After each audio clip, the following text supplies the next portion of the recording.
Hi everyone.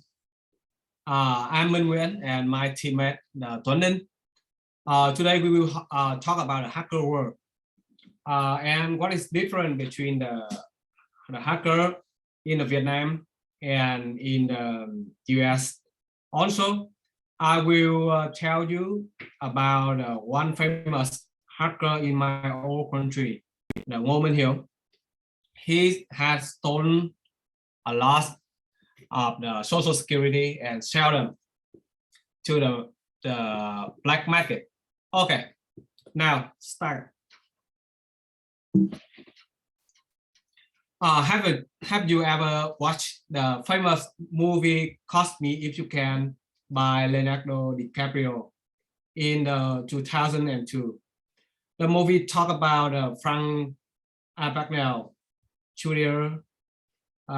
Became the most successful bank robber in the history of the US. He had become the biggest successfully liar in the country.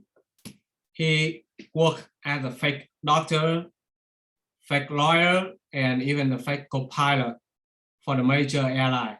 Then everything happened when he was 17, too young, too dangerous. In the hacker world,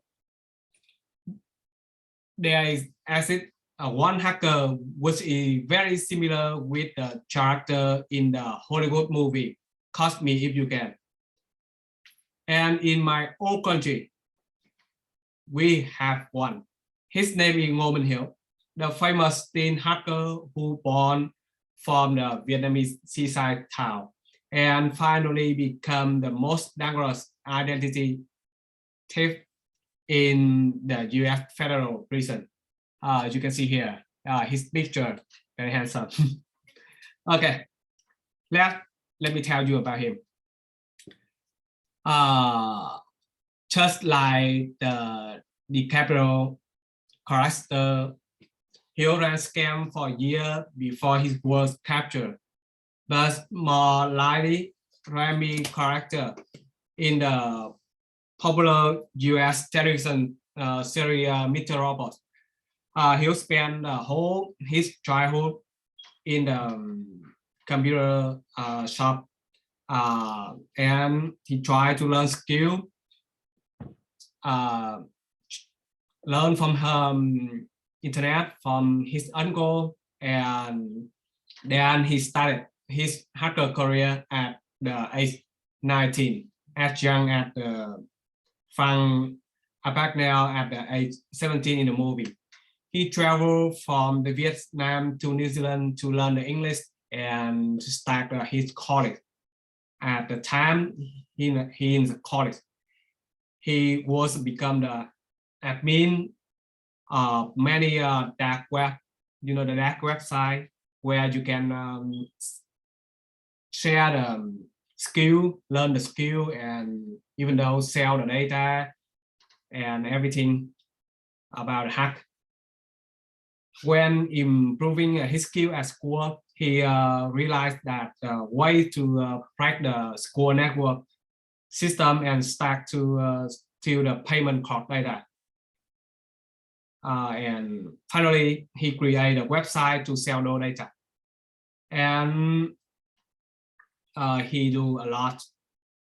And according to the FBI, Ngô Minh Hiếu has made nearly $2 million by hacking and selling the information of more than 200 million US citizens. As you can imagine, 200 million US citizens, almost the American citizen has been stolen the data from him.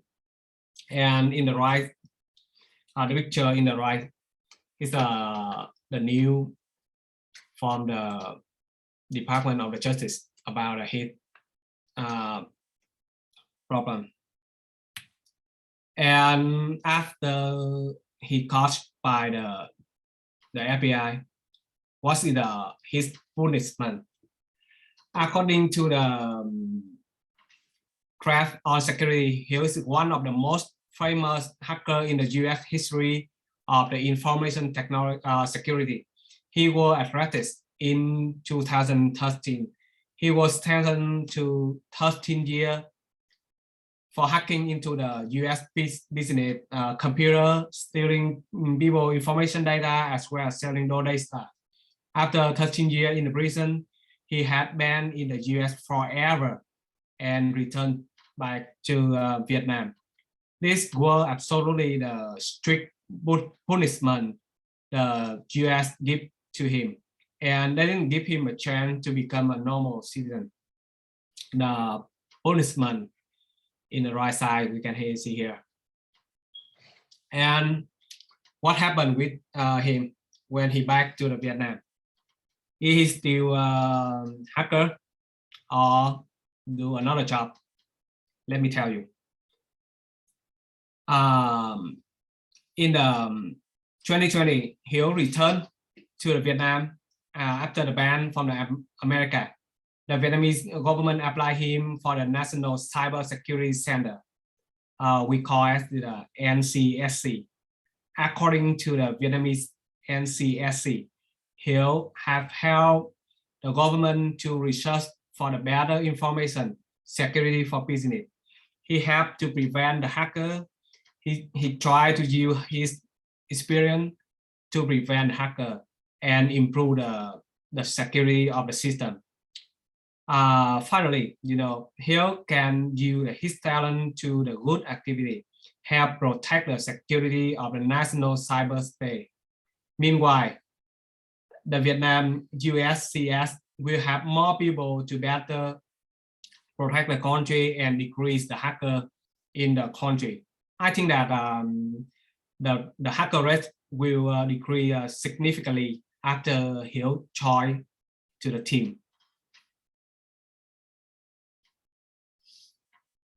And that's all about Hiếu, the hacker in Vietnam. Now we will talk about the difference between the hacker rate in the Vietnam and in the US.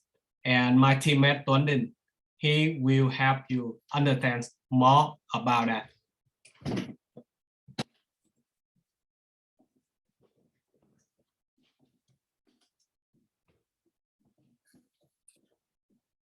Hi everyone, my name is Tuấn Đình and I will continue the presentation. So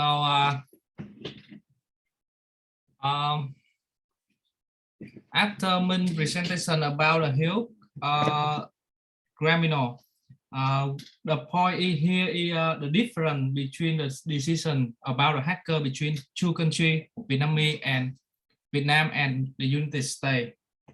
So from the story of the hacker Ngô Minh Hiếu, we realize the distinct strategy between each country about the criminal cyber. The point here is the different decision between two countries with the hacker criminal. The US government has banned Ngô Minh Hiếu forever, while the Vietnamese government have taken the benefit of him. They have paid him with the high salary to work for them, each country. And about the US, they punish him and don't give him any chance to come to the work. So each country have a strong and a weak point for hacker punishment. In this presentation, I have shown you two different decisions between two countries. With the US, they use strict law to punish the hacker to let them scare. But this thing can dismiss some benefit from the hacker because all of the hacker will also have very talent. So, but Vietnam government take benefit from them and help them come back to the good life. However, with the soft static, sometimes make the criminal disagree and they don't scare. Next, to determine the results of the decision, I do some research to know which country have the better result after they prevent the hacker. So let me show you the next slide. So over here is the chart of the US cyber criminal from 2011 to 2020 in million, according to the statistic. So as you can see, after 10 years, the data breach and the million record exposed in the US have increased very much. In 2011, it's 419 million data breaches and 17.3 million record exposed. But in the 2017, it had the highest point about the data breaches is 1,632 million data breaches and all to 197.61 million record exposed in the US.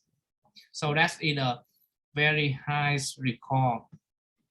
So next we will go to the Vietnamese record about the criminal.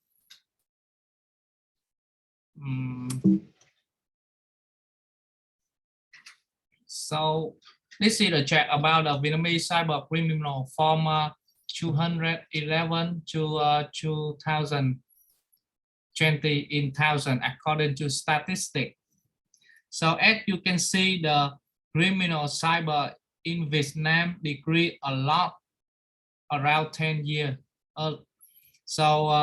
From 2011, the network attack is 70,316 and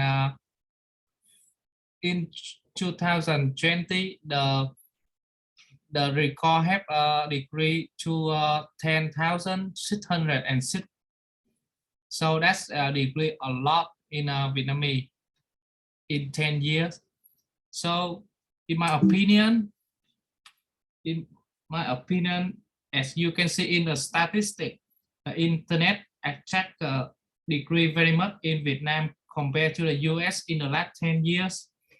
In my opinion, I very agree with the decision of Vietnamese government. It's a good thing to pay for the hacker to help the government. It will not only make the country have a good security cyber, but also help decrease the internet criminal because the hacker can change his mind and they have a very high salary job. However, the US government with the several punishment for cyber criminal is also a good idea. The strict punishment with one hacker can make an example for other hacker. That's a good way to make them scared of the law and finally decrease the criminal. But as you can see in the statistics, Vietnamese have the more effective prevent the hacker. So what do you think about the decision of each country with the cyber criminal? And what is the better way, in your opinion? Do the government need to make friends with the hacker to take the benefit of them, or just punish them in jail? So I think that's the all of we want to presentation today. So the next slide is just the short of the statistics I have brought in the PowerPoint. So I think that's it for today. Thank you everyone for listening.